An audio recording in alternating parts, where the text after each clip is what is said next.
Hi friends, today we are going to be doing our asymmetrical balance project. So first let's talk a little bit about what asymmetrical means. We know that symmetrical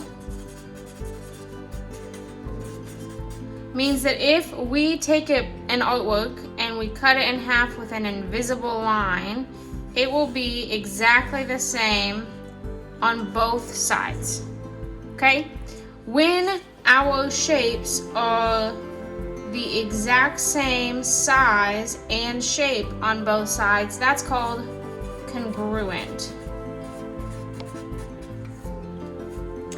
When we are doing asymmetrical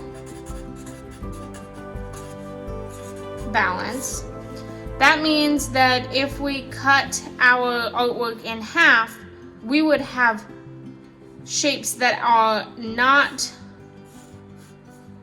the same size, but they are similar. So if I added a circle over here, I could add one over here, so it's the same shape, but not the same size. Those are similar shapes.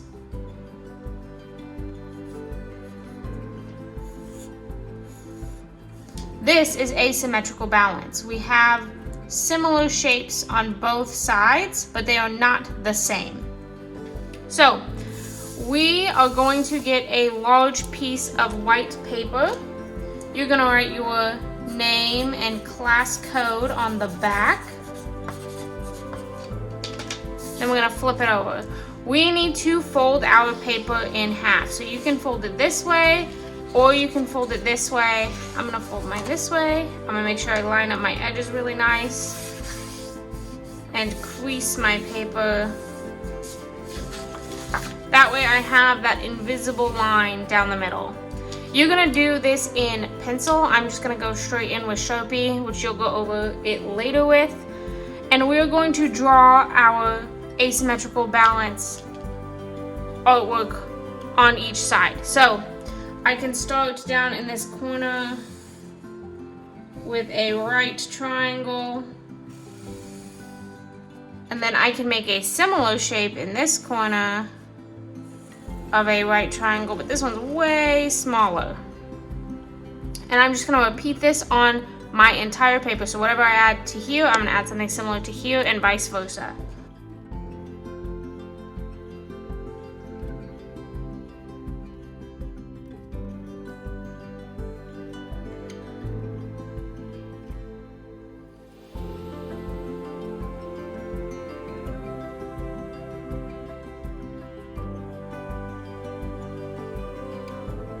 Alright, so I have finished drawing my asymmetrical balance work of art. Everything on this side has something similar on this side.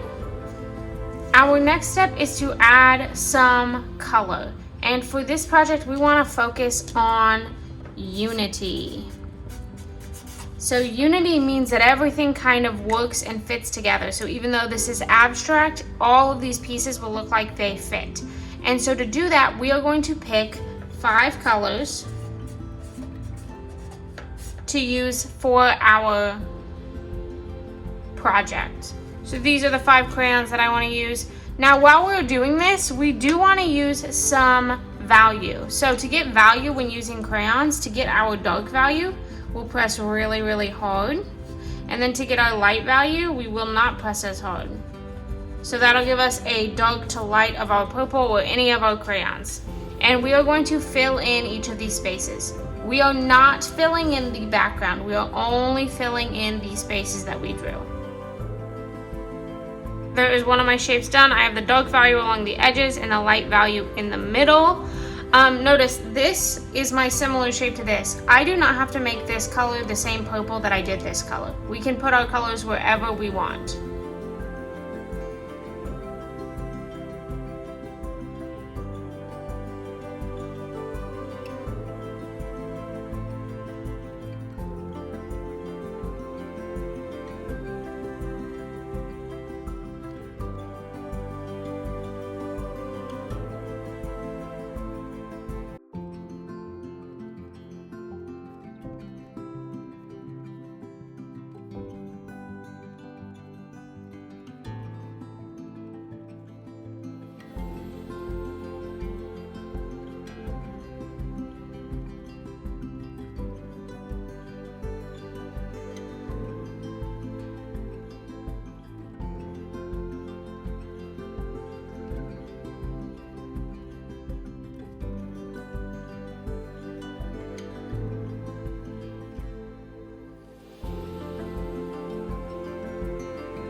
Alright, so I have added color to all of my areas that are not the background. I used 5 colors total. Some of these areas I blended some colors together. That is totally okay.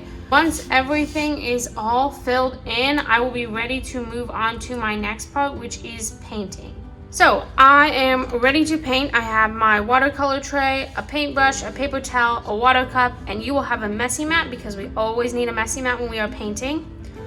We are going to paint in the background black, which is this color in our watercolor palette.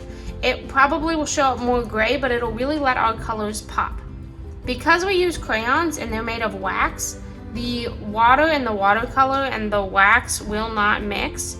So you don't have to be super duper careful about going around these. There's just some areas, like you definitely don't want to get it in the middle where you drew lighter.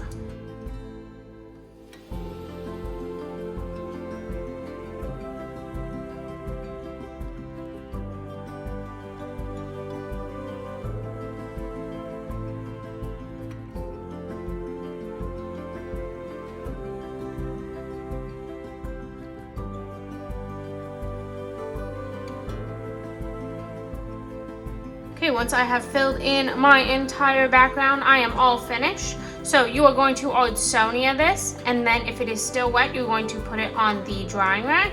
If it is dry, you are going to turn it into me.